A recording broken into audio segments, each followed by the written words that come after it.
2024 के लोकसभा के चुनाव में जिस दक्षिण भारत के दम पर बीजेपी ने अब की बार 400 पार का सपना देखा था, अब उस सपने पर शायद ग्रहण लगती हुई दिख रही है और दक्षिण भारत के संपूर्ण 130 लोकसभा के सीटों पर बीजेपी को तगड़ा झटका लगने वाला है। और यह तगड़ा झटका किसी और ने नहीं बल्कि एनडीए में शामिल पार्टी जेडीएस ने दी है। दरअसल कर्नाटक के अंदर बीजेपी और जेडीएस गठबंधन के भाजपा के उम्मीदवार प्रज्वल रेवन्ना चुनाव से पहले ही जर्मनी भाग गए हैं। मौजूदा कर्नाटक की राजनीति में प्रज्वल रेवन्ना बहुत बड़े शख्सियत माने जाते हैं। दरअसल दक्षिण भारत की राजनीति में गहरी पैठ रखने वाली जेडीएस पार्टी के हासन सीट से सांसद भी हैं, जो एचडी देवगौड़ा के पोते और एचडी कुमार स्वामी के भतीजे बताए जाते हैं। एचडी कुमार स्वामी कर्नाटक के मुख्यमंत्री भी रह चुके हैं, तो वहीं एचडी देवगौड़ा भारत के पूर्व प्रधानमंत्री भी रह चुके हैं। कथित तौर पर एचडी देवगौड़ा के पोते प्रज्वल रेवन्ना पर महिलाओं के साथ यौन शोषण करने के गंभीर आरोप लगे हैं। कथित तौर पर प्रज्वल रेवन्ना पर 2976 महिलाओं के साथ दुष्कर्म करने का आरोप लगाया जा रहा है, जिसके बाद से दक्षिण भारत की राजनीति में एक बहुत बड़ा बवंडर खड़ा हो गया है और साथ ही इस घटना ने पूरे भारत की राजनीति को हिलाकर रख दिया है। लोकसभा चुनाव 2024 को देखते हुए प्रज्वल रेवन्ना के मुद्दे पर कांग्रेस, बीजेपी और जेडीएस के ऊपर हमलावर हो गई है।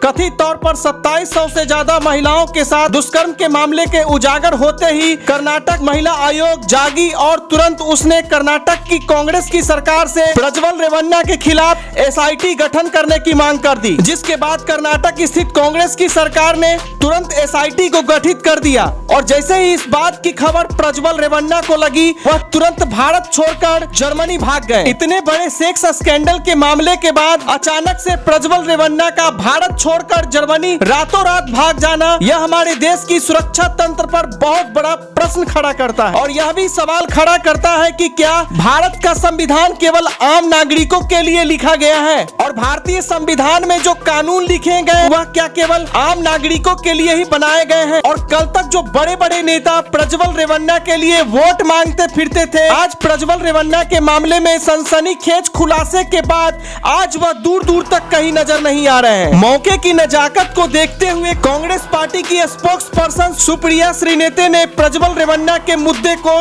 कैच कर लिया है और इस मुद्दे पर बीजेपी की उन्होंने धज्जियां उड़ाकर रख दी है। कांग्रेस की प्रवक्ता सुप्रिया श्रीनेते के मुताबिक 8 दिसंबर 2023 को ही कर्नाटक स्थित बीजेपी के नेता देवराज गौड़ा ने प्रज्वल रेवन्ना के काले कारनामों का काला चिट्ठा कर्नाटक बीजेपी के प्रेसिडेंट के सामने एक चिट्ठी के माध्यम से खोल कर रख दिया था और साथ में इस बीजेपी के नेता ने प्रज्वल रेवन्ना का वीडियो का एक पेन ड्राइव भी मुहैया करवाया था। कांग्रेसी प्रवक्ता का कहना है कि इस पूरे मामले की जानकारी पहले से ही अमित शाह से लेकर प्रधानमंत्री मोदी तक को दे दी गई थी। कल तक संदेश खाली के मुद्दे पर ममता बनर्जी को घेरने वाले नेताओं के मुंह पर आज दही सी जम गई है। आज कोई भी नेता प्रज्वल रेवन्ना के मुद्दे पर मुंह खोलने तक को तैयार नहीं है। प्रज्वल रेवन्ना के मुद्दे पर हमारे देश की मीडिया सिर्फ इसीलिए चुप्पी साधे हुए है कि वह कर्नाटक के एक बड़े राजनीतिक दल से संबंध रखता है। तो क्या आज हमारे देश की महिलाओं की इज्जत और आबरू का फैसला राजनीतिक दलों के नफे नुकसान के तहत तय होगा?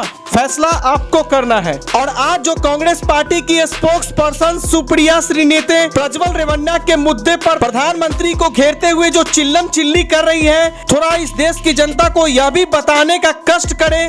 कि आज जो कांग्रेस पार्टी प्रज्वल रेवन्ना के मुद्दे पर खुद को दूध की धुली हुई बता रही है और केवल बीजेपी के ही ऊपर ठीकरा फोड़ रही है, कल को वही कांग्रेस पार्टी 2 बार विधानसभा का चुनाव और 1 बार लोकसभा का चुनाव जेडीएस के साथ गठबंधन बनाकर लड़ चुकी है। तो क्या कांग्रेस को उस समय प्रज्वल रेवन्ना कोई साधु संत नजर आते थे? जरा देश की जनता को सुप्रिया श्रीनेते यह भी बताने की तकलीफ करे। जब यही कांग्रेस पार्टी आज से 1-2 साल पहले कर्नाटक के अंदर अपना समर्थन देकर एचडी कुमार स्वामी को मुख्यमंत्री बनाई थी, तो क्या प्रज्वल रेवन्ना उस समय यह काले कारनामे को अंजाम नहीं दे रहा होगा? शायद उस समय कांग्रेस पार्टी की आंखों पर काली पट्टी लगी हुई थी, या फिर हो सकता है कि जेडीएस के साथ मिलकर कर्नाटक की राजनीति में जब तक सत्ता की सुख भोग रही थी उसे भी सब कुछ अच्छा लग रहा होगा, क्योंकि प्रज्वल रेवन्ना के खिलाफ जो खुलासे हुए हैं उससे तो यह पता चलता है कि यह शख्स इस कारनामे को